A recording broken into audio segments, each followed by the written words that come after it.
Donald Trump Türkiye'ni sevindireceği bir adım atacağının anonsunu verib. Bu açıklama Ankara'nın F-35 döyüş təyyarələri proqramına yeniden qoşulmaq və yerli Kaan döyüş təyyarəsi layihəsi üçün mühərrik əldə etmək istiqamətində gözləntilərini artırıb.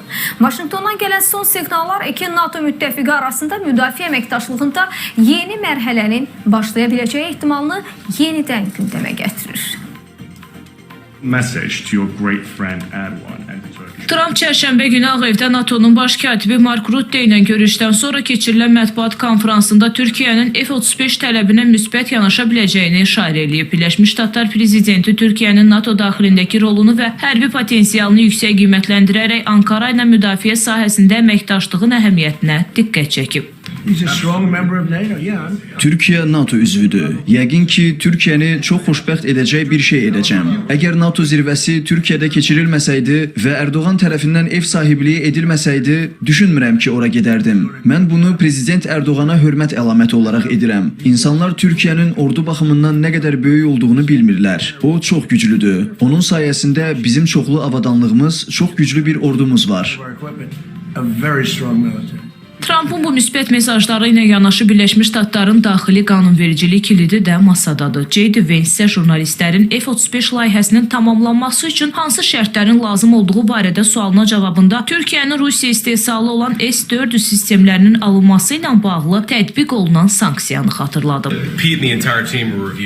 Müharibə naziri Pete Hegseth və bütün komandamız hazırda bu məsələni nəzərdən keçirir. Çünki Amerika qanunlarına əməl etmək üçün müəyyən şərtlərin yerinə yetirildiyini rəsmən sertifikatlaşdırmalıyıq. Prezident bizdən bunu xahiş edib. Bu əslində konqreslə bağlı bir məsələdir və Türkiyənin F-35'ləri ala bilməsi üçün qanunvericiliyə uyğunluğunu təsdiqləməkdir. Araşdırma başa çatdıqda qərarı elan edəcəyik.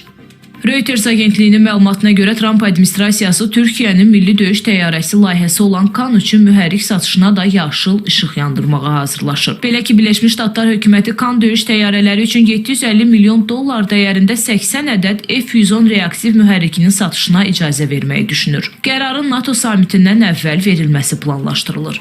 Siyaseten küresel manada sıkışmışta bulunan Amerika Başkanı Donald Trump'ın iç politikalarla ilgili olarak kaygılarını da dikkate alındığında Türkiye ile iyi ilişkileri geliştirmek zorunda olduğu da unutulmamalıdır. Rusya ilişkilerinde S-400 konusunda bir ara formül geliştirilmesi halinde sorunun çözülebileceğini de açıklamalarından anlamaktayız. Dolayısıyla Donald Trump'ın açıklamaları bir iyi niyet beyanı olarak algılanmalıdır ve değerlendirilmelidir.